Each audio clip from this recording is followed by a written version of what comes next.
Undécimo podcast de Gorka Barredo. Y en este podcast, el tema que traigo, más que un tema como tal, lo que quiero hablar es de una pregunta existencial entre los que cocinamos. Es, ¿por qué cocinamos? ¿Nos lo hemos preguntado alguna vez? Simplemente lo damos por hecho. ¿Pero nos hemos preguntado alguna vez por qué cocinamos? Bueno, pues vamos a verlo brevemente, las razones científicas de por qué cocinamos. Y como receta, vamos a traer un bizcocho hecho con 3 ingredientes. Solo 3, el bizcocho básico. Undécimo podcast de Gorka Barredo. Comenzamos. Bueno, pues lo dicho. ¿Por qué cocinamos? Es algo que damos por hecho y dices, joder, es que no voy a comer la comida cruda. Pues evidentemente no, nacemos ya así, nos han enseñado, no es que nos hayan enseñado, es que llevamos miles, si no decenas de miles de años cocinando y es algo como que ya lo tenemos totalmente interiorizado, algo normalizado. Parece una obviedad para nosotros, pero de hecho, ¿nos hemos preguntado alguna vez de una manera más o menos empírica la razón de por qué cocinamos? Seguro que muchos de vosotros, si no prácticamente todos, ya habéis escuchado aquello de que el ser humano es la única especie, el único mamífero del mundo que en su época adulta consume leche. Seguro que sí, y más aún leche de otros animales, que ni siquiera es nuestra propia leche, sino la de otros animales. Bueno, pues paralelamente llevado a esto, como especie, también somos la única que cocinamos nuestros alimentos. Y por cocinar me refiero a llevarlos a cocciones a temperatura, porque sí que es verdad que hay algunos animales pues, que procesan sus alimentos de manera más o menos consciente, pues hay algunos animales que guardan sus alimentos y a través de esto se secan, y a través de secar un alimento, pues de una u otra manera también se cocina. Otros lo muelen, como algunos simios, que ya sabéis que cogen algunos cereales o frutas y a través de piedras pues las muelen, pero cocinar a través del calor, somos la única especie de todo el planeta que cocinamos los alimentos con el calor. Entonces es una pregunta, yo creo, muy interesante esta, al menos a modo de curiosidad, ¿no? Que yo al menos soy una persona bastante curiosa y que me gusta mucho saber el porqué de las cosas. ¿Por qué cocinamos? A modo de intro, sí que puedo adelantar que nuestros antepasados primates y los grandes simios de hoy en día, sobre todo aquellos que no procesan de ninguna manera sus alimentos, hay algunos que, como he dicho antes, muelen los alimentos, las semillas y así, las muelen, y otros no lo hacen. Bueno, pues estos primates que no muelen dichos alimentos pasan el 80% del tiempo masticándolos y digiriéndolos, perdón. Claro, el 80% del tiempo es prácticamente todo el día, entre buscar alimento, entre masticarlo, que pueden estar un buen rato ahí, raca, y luego digiriéndolos, el 80%, el 20% del tiempo es básicamente durmiendo. O sea, ya tienen el día hecho, entre comer y dormir ya tienen el día hecho, no tienen tiempo para nada más. Eso lo dejo como dato y como curiosidad. Bueno, pues para empezar, la cocción al ser humano fue el método principal que nos liberó de tantas largas horas de masticar estos alimentos y de digerirlos. Y gracias a liberarnos de este tiempo, pues nos podemos empezar a dedicar a otro tipo de tareas, a pensar en otro tipo de tareas, a concentrarnos en otro tipo de tareas, como en el arte o como en la expansión o como en buscar formas de vivir mejor, de aumentar nuestra calidad de vida. De hecho, este tiempo se ha reducido desde entonces, que es el 80%, gracias a la cocción, se ha reducido al 5%. A día de hoy solamente pasamos el 5% de nuestro tiempo entre masticar y digerir los alimentos. Así que con esto ya tenemos una razón muy buena para por qué comenzamos a cocinar los alimentos hace tantísimos años, que el ser humano lleva cocinando los alimentos hace, pues la verdad no lo sé, pero a lo mejor hace 50.000 años o más, desde que somos Homo sapiens prácticamente. Pero esta no es la única razón. Más razones de por qué cocinamos los alimentos. Algunas seguramente que son obvias y las conocéis y otras pues a lo mejor no. Yo voy a dar todas basándome siempre desde un punto de vista más o menos científico. La primera razón. Hace los alimentos más seguros. Esto parece una obviedad y de hecho lo es, pero claro, es una obviedad para nosotros ahora que ya llevamos cocinando toda la vida, pero para el ser humano primigenio no era tan obvio. Y más hablando por aquel entonces, en aquellas condiciones de vida que había entonces, que era todo pues como vivir en la cueva y imaginaos humedad por todos lados, hongos por todos lados y condiciones de vida más o menos insalubres, ¿no? Bueno, Cocinar hace los alimentos más seguros y esto es que destruye las bacterias y los microbios varios que puede contener estos alimentos, además de las toxinas que estas bacterias segregan sobre los alimentos. Cuando una bacteria o un microorganismo se está alimentando de un trozo de carne, vamos a poner, pues ¿por qué es malo ese trozo de carne? Bueno, pues es malo porque la bacteria dentro de nuestro organismo puede ser dañina, pero también lo es porque cuando se alimenta de este alimento se produce una serie de reacciones químicas que los desechos de estas reacciones químicas van al propio alimento haciéndolas totalmente insalubres para nuestro organismo.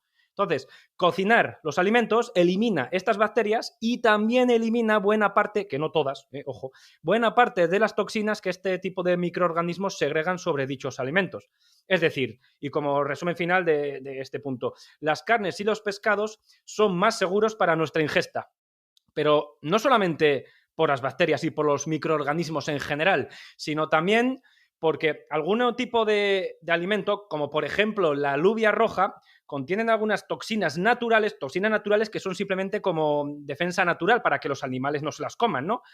Que son dañinas para nuestro cuerpo. La alubia roja contiene una toxina que se llama fitohemaglutinina, el nombre se las trae, que esta toxina es mortal, directamente es mortal. Tanto es así que si te comes un puñado de alubias rojas, no te las vas a comer ni de coña, porque tu cuerpo te las va a rechazar. Pero si te las terminases comiendo un puñado de alubias rojas en crudo, te digo yo que no lo cuentas. O sea, así de tóxica es esta. Si la cocinamos, la fitohemaglutinina se elimina.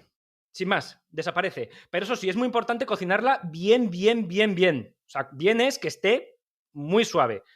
La alubia roja, igual que la alubia blanca. Luego vamos a ver también más detallitos sobre la alubia blanca. Más razones por las que cocinamos. Esta también me parece muy interesante. Los sabores se multiplican. Alguna vez en este podcast, en los vídeos de YouTube no he hablado tanto porque son cosas más técnicas que considero que ahí no son aptas y que el público no, pues en general no les va a molar tanto, pero algún día aquí también voy a traer y voy a hablar específicamente sobre la reacción de Maillard. De hecho, yo creo que quizá lo traiga en el siguiente podcast. La reacción de Maillard. ¿Qué es esto? Bueno, así dicho a grandes rasgos, ya hablaré con mucho más detalle porque esto se las trae lo que significa. Así a grandes rasgos significa que cuando cogemos un alimento y lo calentamos por encima de 140 grados centígrados, hay una serie de reacciones químicas dentro de los alimentos que básicamente es unas reacciones entre los hidratos de carbono, los azúcares y las proteínas que tiene el alimento.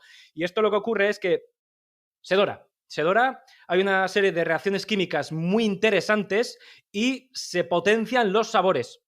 Esto es lo que ocurre cuando cocinamos un alimento de 140 grados hasta 180 más o menos. Hablaré con más detalle en un futuro podcast sobre la reacción de Maillard, pero segunda razón por la que cocinamos, los sabores se multiplican y la comida está más rica, nos entra mejor y vamos a disfrutar más de dichas comidas. Si disfrutamos más de dichas comidas, comeremos más cantidad, si comemos más cantidad aportaremos mayor variedad calórica a nuestro organismo y si hacemos esto tendremos mayor probabilidad de sobrevivir en el medio natural.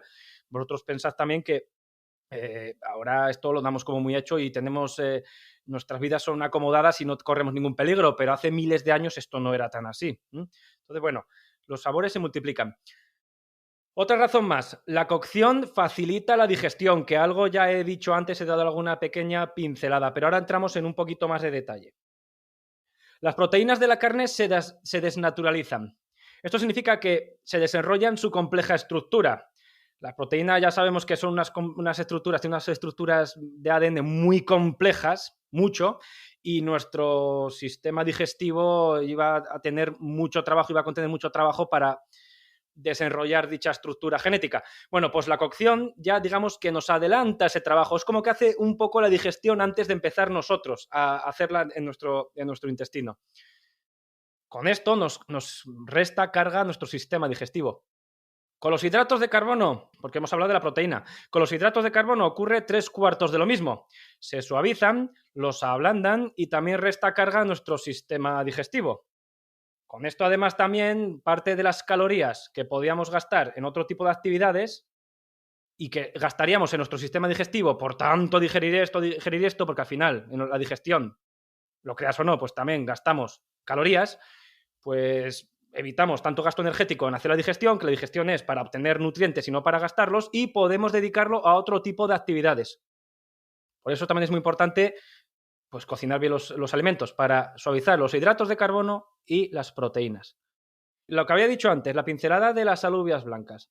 Además, las alubias blancas también hay una consulta muy recurrente que es ¿por qué generan gases y o cómo se pueden evitar los gases? Bueno, primero hay que, para responder a esta pregunta de cómo eliminar los gases que generan las alubias blancas, hay que comentar o hay que contar por qué ocurre esto, por qué por qué nos tiramos pedos, en fin, cuando comemos alubias blancas. Bien, pues la alubia blanca contiene una serie de oligosacáridos que son hidratos de carbono muy complejos que nuestro sistema digestivo es totalmente incapaz de descomponer. ¿Qué ocurre entonces? Que atraviesa todo el intestino delgado, no se ha descompuesto porque nuestro sistema gastrointestinal es incapaz de hacerlo y pasa directamente al colon sin digerir.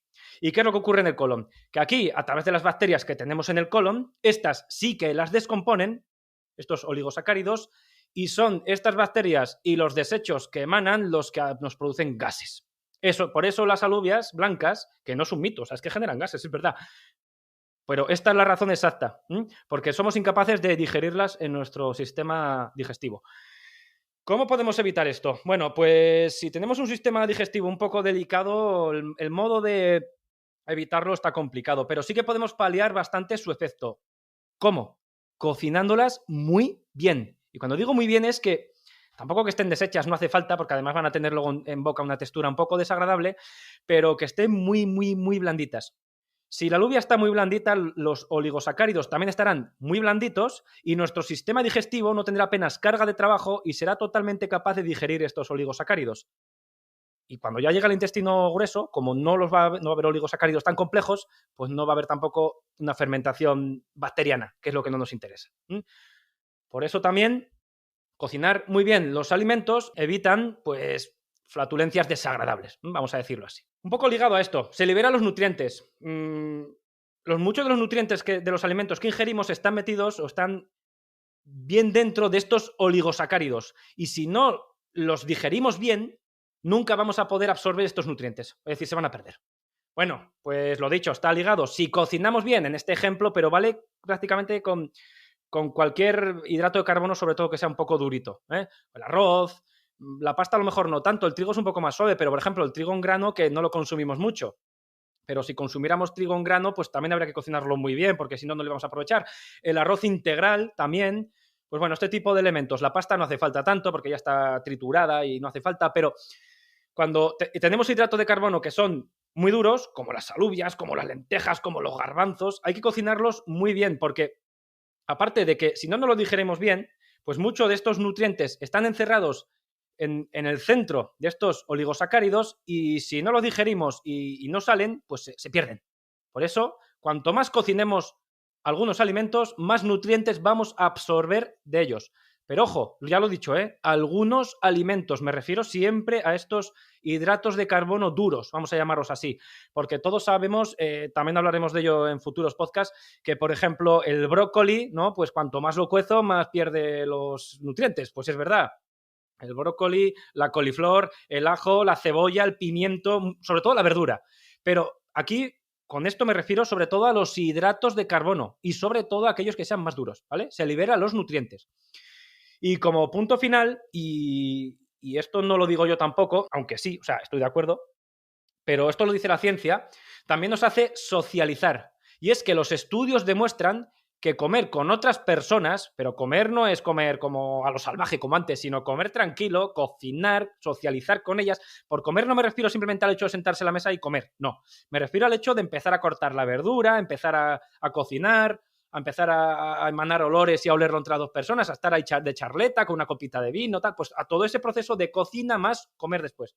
Bueno, pues los estudios demuestran que realizar todas estas acciones mejora nuestro bienestar mental y también genera vínculos con estas personas. Así que también nos hace socializar como si fuera poco. Hay que decir que en nuestro genoma humano ya tenemos metido a fuego en nuestro ADN aquello del ritual de comer en compañía, ¿no? De siempre, hacer una gran hoguera. Y yo no estoy hablando ni de los últimos 1000 años, estoy hablando de decenas de miles de años, haceros a la idea. De hacer una gran hoguera, de la tribu entera rodearse, hacer un corrillo alrededor de la hoguera y estar ahí comiendo de charleta y, bueno, pues a sus cositas, ¿no? Pues eso lo tenemos a fuego. Entonces nos hace socializar y nos hace generar vínculos con nuestra familia. Y bueno, estos son un poco las razones por las que cocinamos. Ahora ya tenemos unas razones más o menos empíricas y no simplemente pues porque lo hemos hecho toda la vida, ¿no? La verdad que a mí me parece un tema muy interesante y espero que a ti también te lo haya parecido. Venga, y ya con todo esto dicho, vamos a empezar, ahora sí que sí, a cocinar. Hoy toca un postrecito, desayuno, merienda, se puede encasquetar en muchos sitios. Vamos a hacer un bizcocho con 3 ingredientes.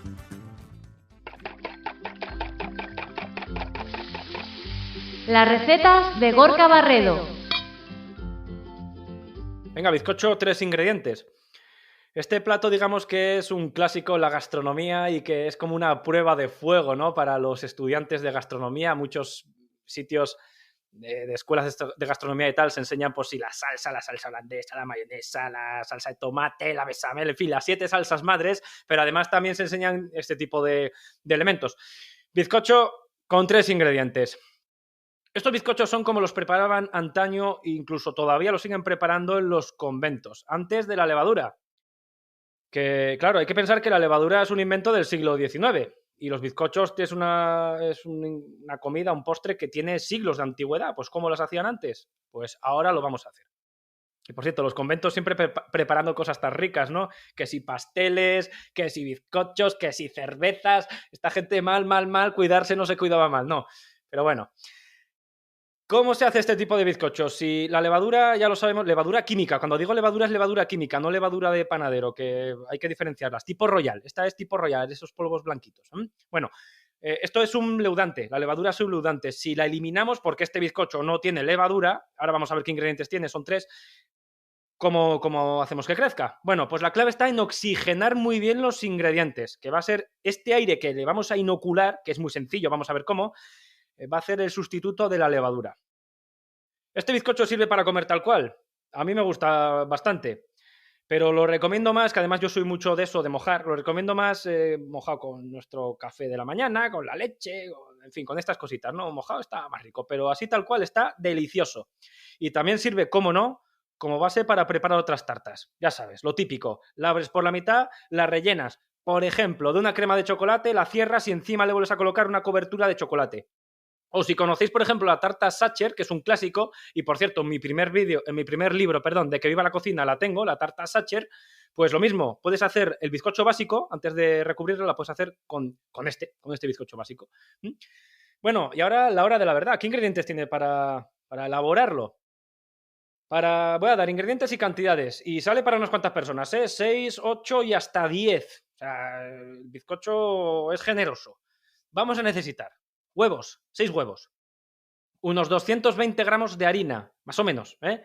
Si tenemos una báscula, mejor, pero si en vez de 20 son 25, pues tampoco pasa nada. 220 gramos de harina normal, de todo uso, una harina de trigo normal y corriente. Y azúcar, ¿cuánta cantidad? Pues al gusto, ¿eh? De 100 gramos para arriba, yo diría, eso sí, pero yo en esta receta recuerdo que utilicé 240 gramos, pero bueno, es un poquito al gusto, de 100 gramos para arriba. Si no te mola mucho el azúcar, lo puedes sustituir por un poco de miel o incluso por stevia, sin problemas. Edulcorantes hay miles, incluso ya están haciendo y comercializando una especie de edulcorantes, seguramente que muchos de vosotros los conocéis, una especie de edulcorantes que son líquidos, transparentes y suelen venir en tarritos pequeños que son de plástico, el tarrito. Pues eso también vale. ¿Cuánto? Insisto, al gusto, unas gotitas. Cuidado con estos edulcorantes que son vikingos, que son muy fuertes. Unas gotitas, al gusto, insisto.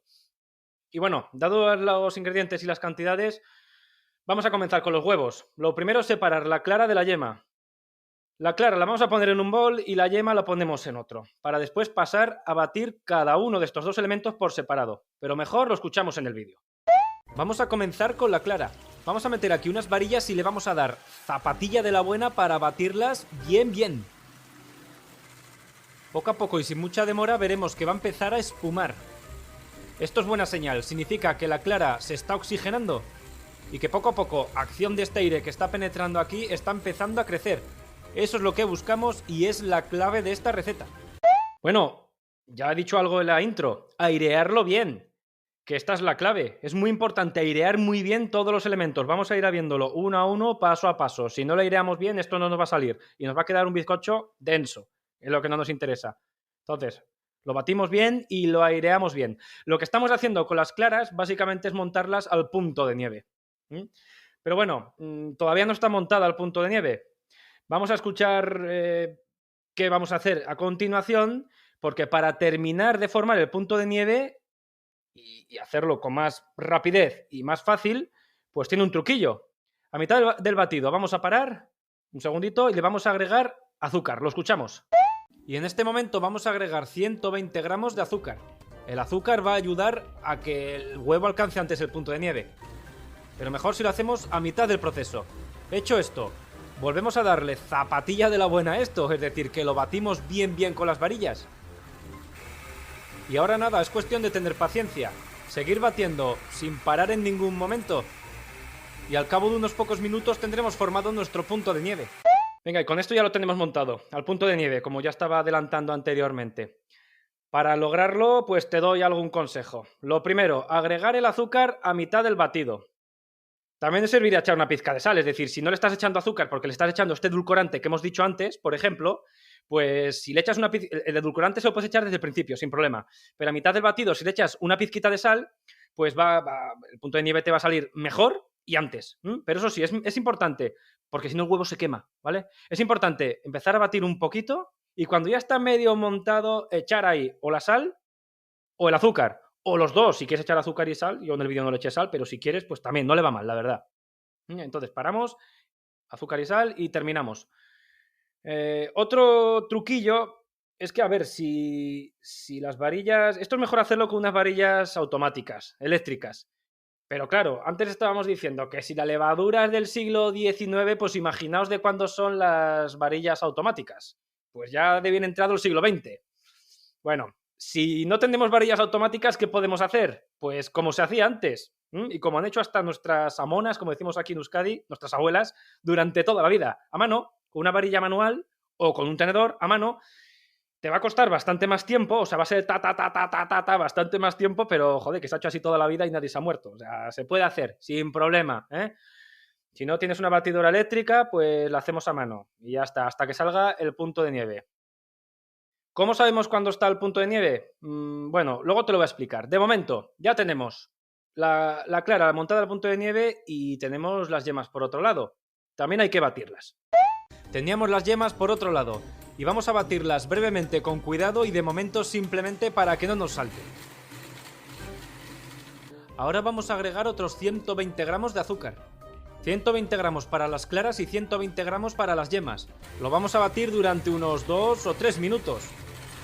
El proceso de montar las yemas es similar a montar las claras. Hay una gran diferencia y esta yo creo que os va a gustar. Las yemas llevan mucho menos tiempo, muchísimo menos. ¿Y cómo sabemos, ahora entro aquí en vereda, cómo sabemos cuándo están montadas tanto las claras como las yemas? Bueno, la clara. ¿Cómo sabemos que está montada la clara al punto de nieve? Pues el típico truco, que seguro que conocéis, pero andad con cuidado si no habéis montado nunca claras porque la podemos liar. En el bol, si tú puedes coger el bol, le das la vuelta completamente y el punto de nieve no se cae, es decir, se mantiene tal cual, es que está montado.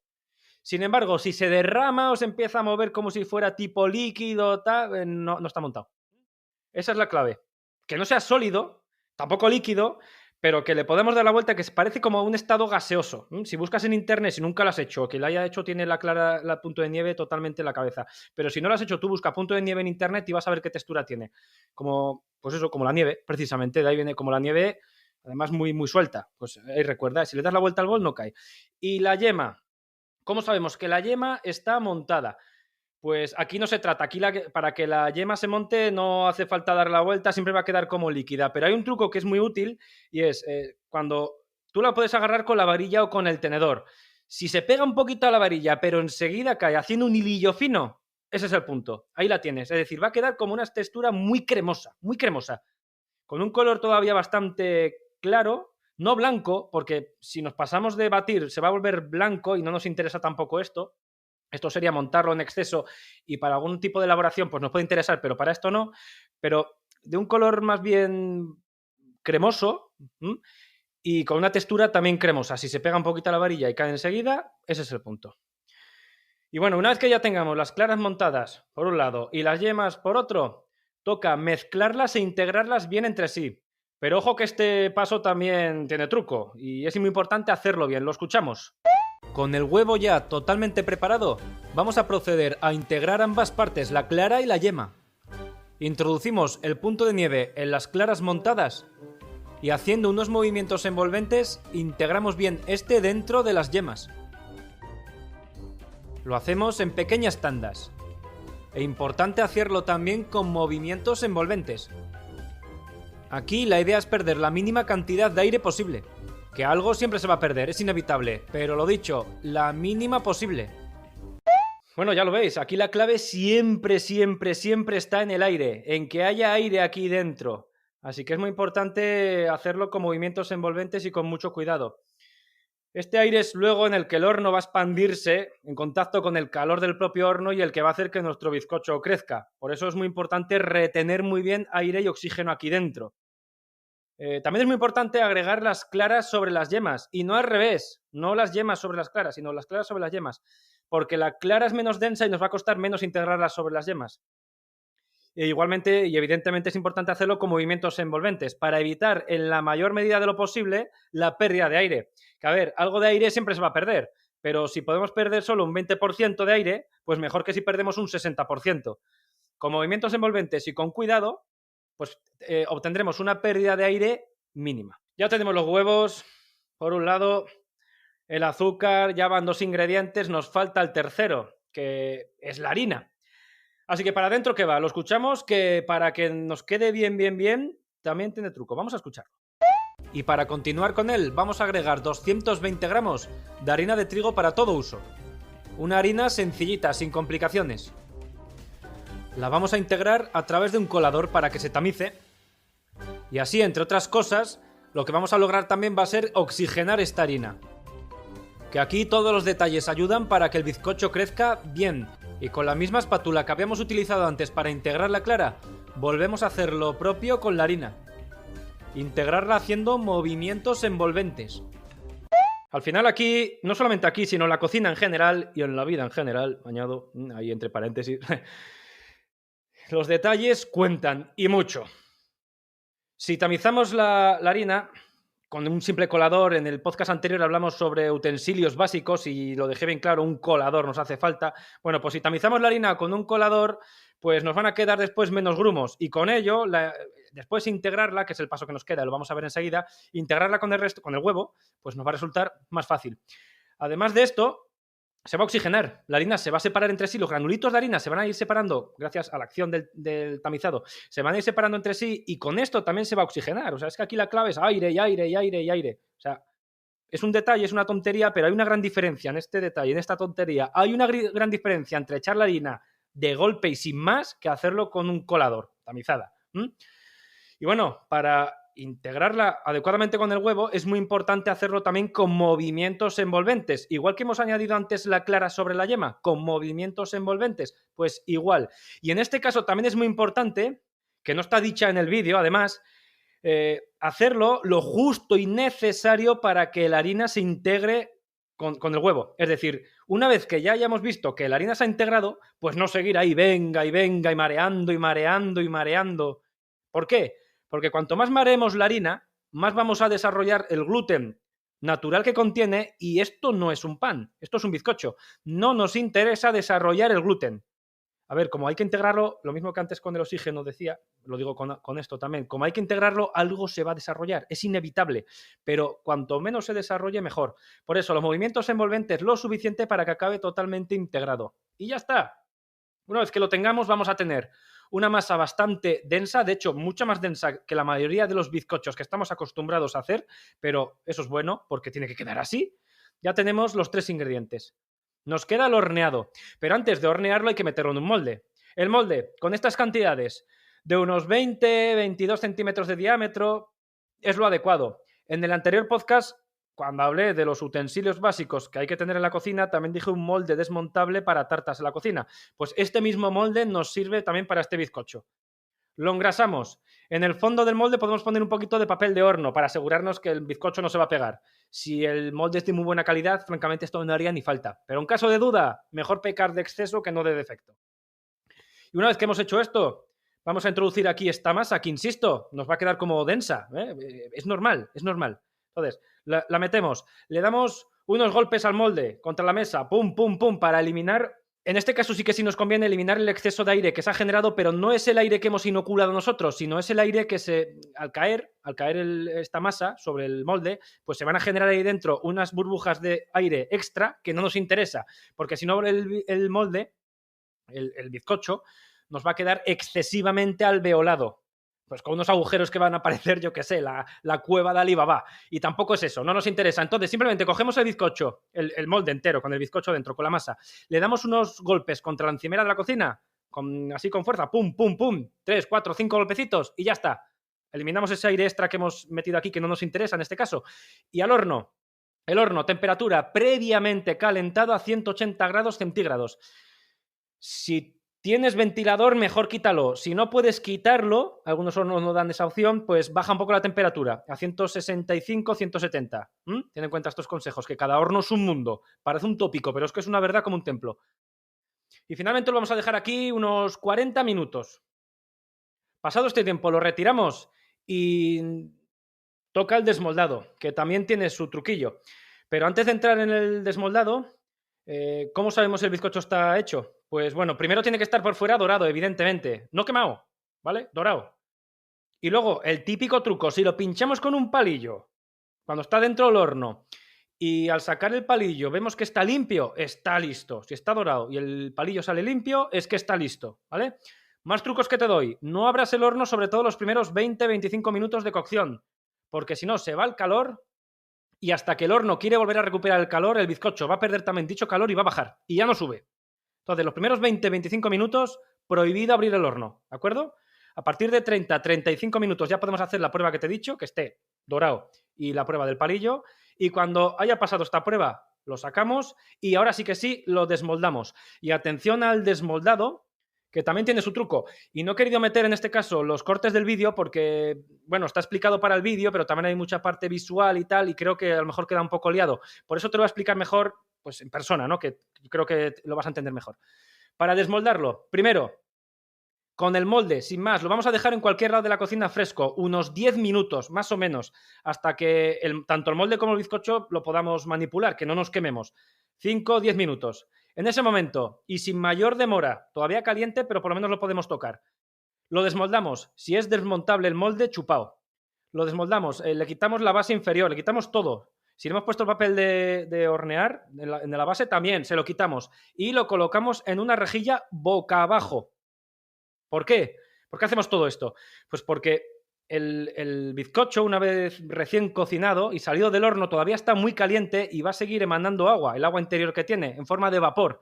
Y este agua es muy importante que se expulse, porque si no lo hace, porque está metido en el molde y el molde se lo impediría, si no lo hace, se va a generar después una especie de rocío que se va a arruinar nuestro bizcocho. Va a quedar como gomoso, va a quedar como húmedo, y no es húmedo, pero para mal, claro. No húmedo por dentro, sino húmedo en la superficie, la corteza. Por eso me refiero a húmedo.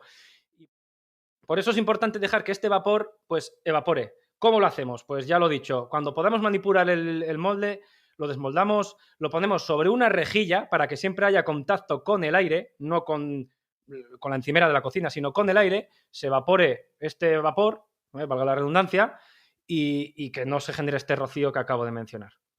Esto es muy importante. Al final ya lo veis, son detalles, pero los detalles esta vez es la grandeza. Bueno, y listo. Con esto ya tenemos lo que se conoce realmente en el mundo gastronómico como el bizcocho básico genovés, que es también el de convento, como he abierto esta receta de hoy, y hecho con 3 ingredientes. Es una receta que a lo mejor ya está un poco en desuso porque pues, se pueden aderezar con 1000 ingredientes y no tiene grasa, ya lo habéis escuchado, no tiene aceite, no tiene ningún tipo de grasa, no tiene mantequilla, no tiene nada.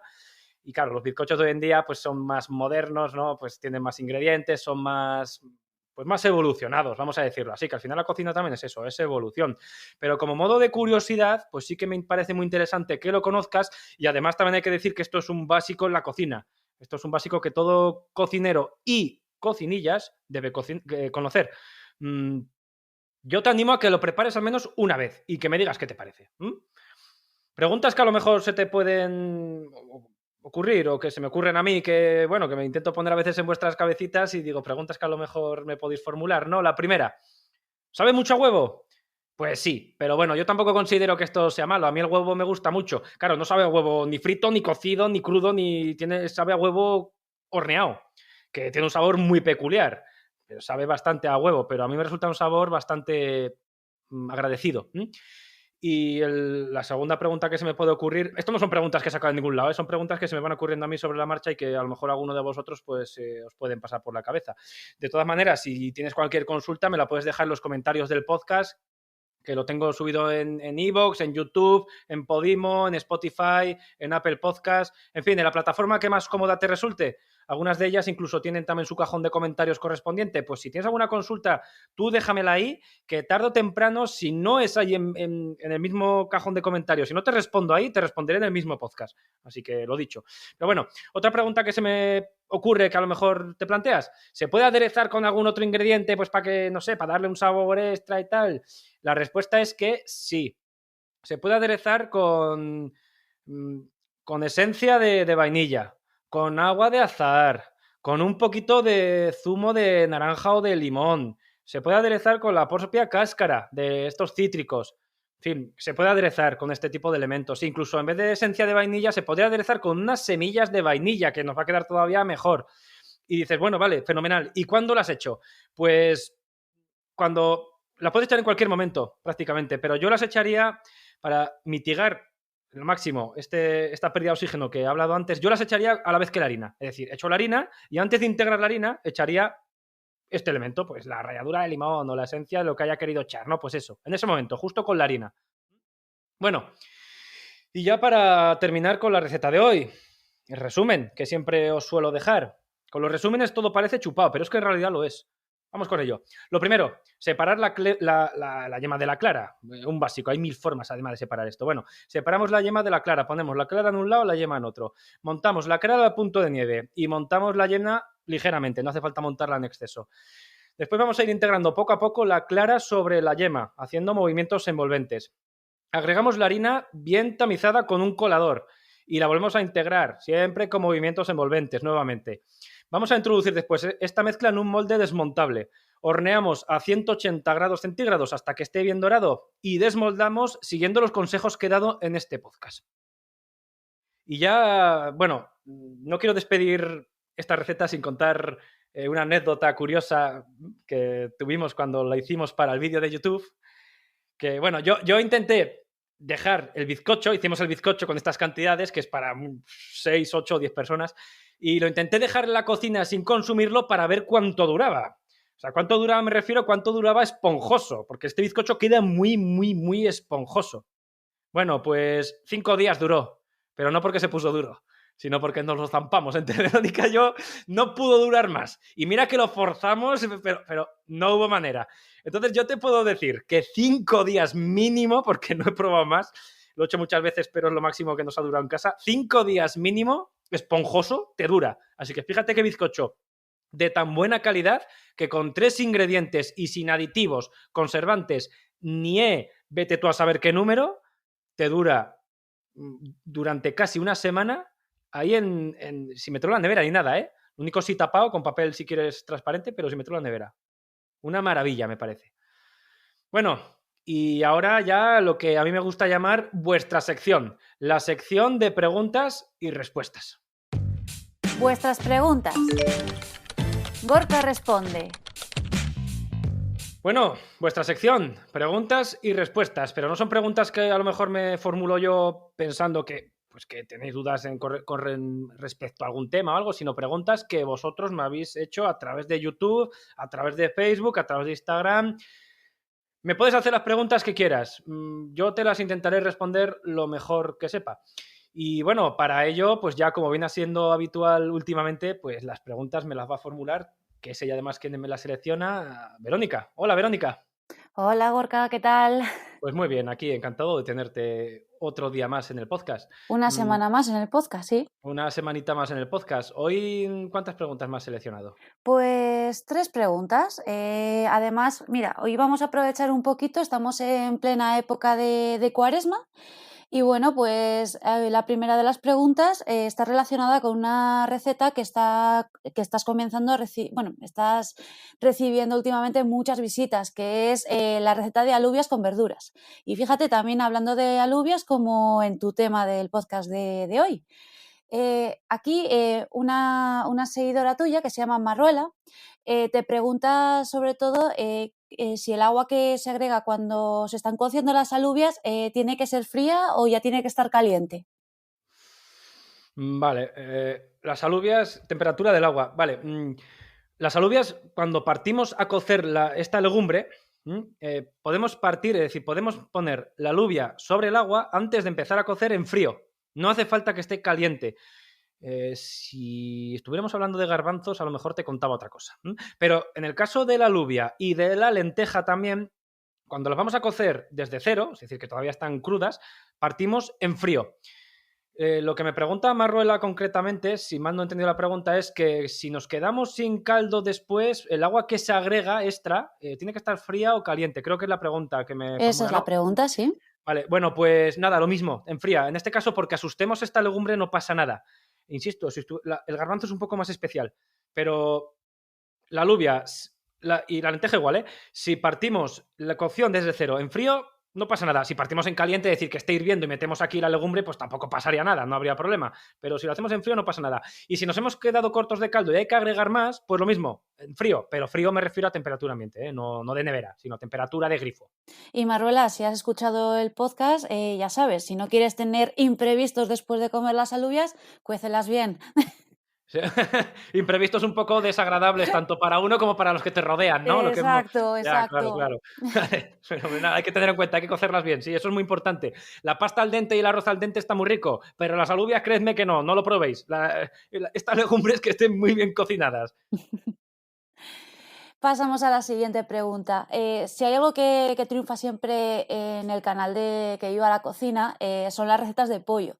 Entonces, en esta ocasión, Marlegov te pregunta en el vídeo de pollo guisado, nos dice que si al cocinarlo hay que quitarle la piel al pollo o se la dejamos puesta.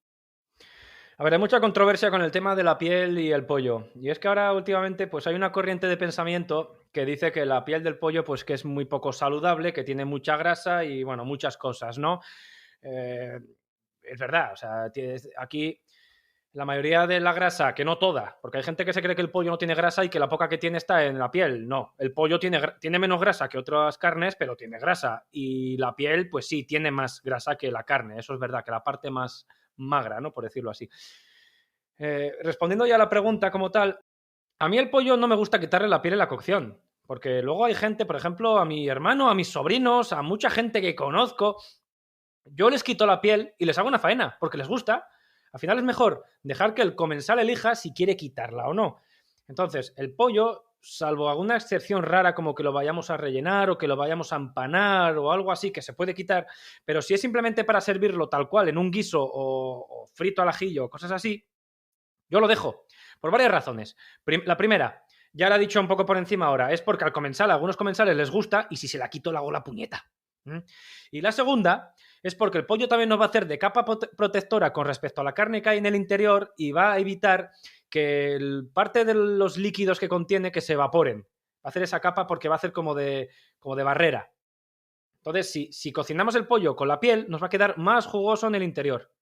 Ya habrá tiempo después para quitarla en el plato, si queremos. Pero incluso, tú imagínate, a mí, por ejemplo, el pollo, ya voy a poner un ejemplo práctico, y yo creo que con esto lo va a entender todo el mundo. A mí el pollo me gusta comerlo sin piel, siempre. A mí la piel del pollo no me gusta mucho. Pero cuando lo hago, incluso para mí, yo lo cocino siempre con la piel. Porque queda mejor, porque queda más jugoso y porque queda más rico, más sabroso. Si no, luego la parte de la carne incluso nos queda como una capa, una corteza muy dura, porque claro, está muy sometida al calor del horno, de la fritura, y no mola. Entonces, con la piel siempre. Luego yo la quito en el plato. Y para el comensal, 3/4 de lo mismo. Habrá gente que le guste, si se la quitamos ya le hacemos una faena, y habrá gente que no. Pero es que quitar la piel de un pollo cocinado es súper sencillo, se quita sola. En crudo cuesta un poco más.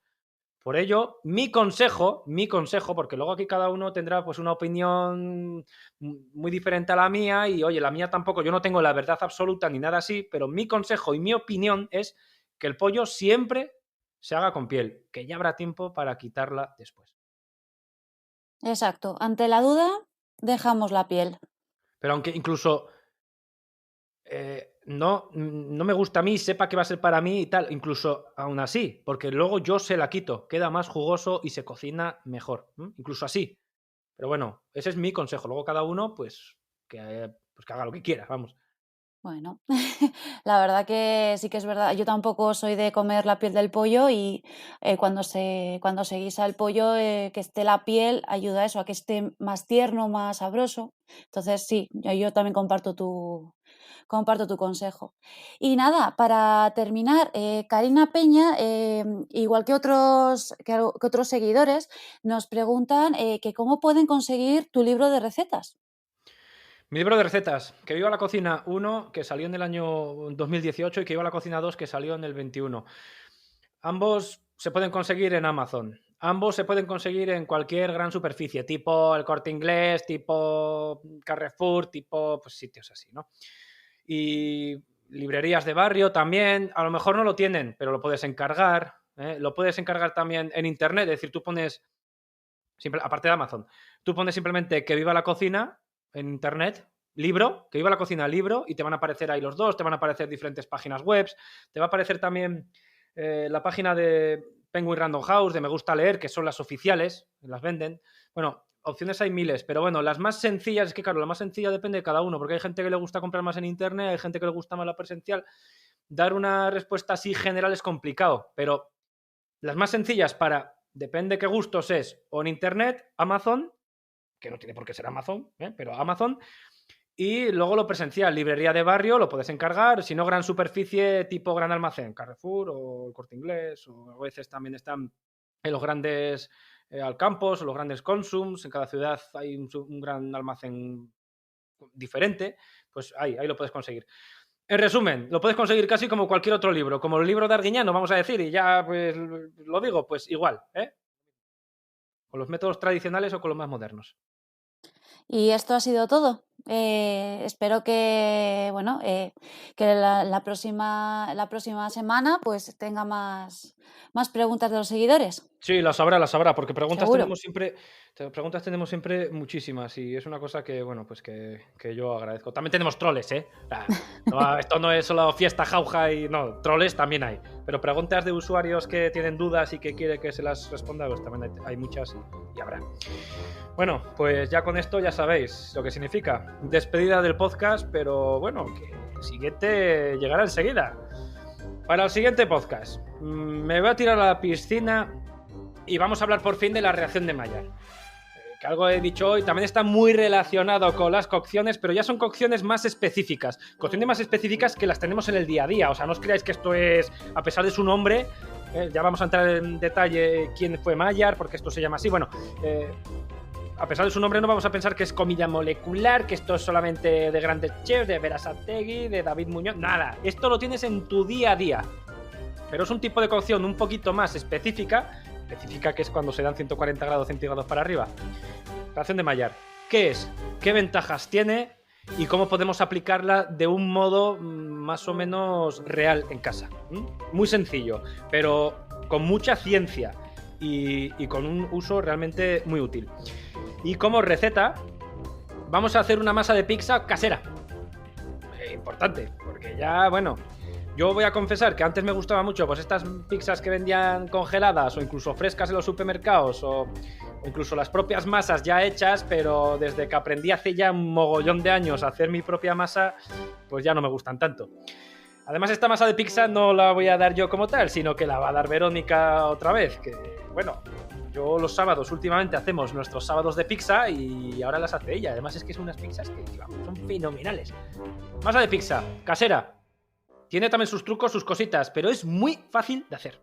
Así que ya tenemos tema, reacción de Maillard y receta, masa de pizza. Con esto ya sí que sí, me despido. redes sociales, lo vas a escuchar enseguida porque Verónica te lo va a repetir, pero no está de más que yo te lo diga. Me puedes seguir en YouTube, en Que Viva la Cocina, en Facebook, que son las más visuales, seguro, las más conocidas, pero no solamente estoy aquí, también estoy en TikTok como @GorkaBarredo, también estoy en Instagram, evidentemente. ¿Quién no tiene Instagram hoy en día? Es que si no tienes Instagram parece que no eres nadie. @GorkaBarredo.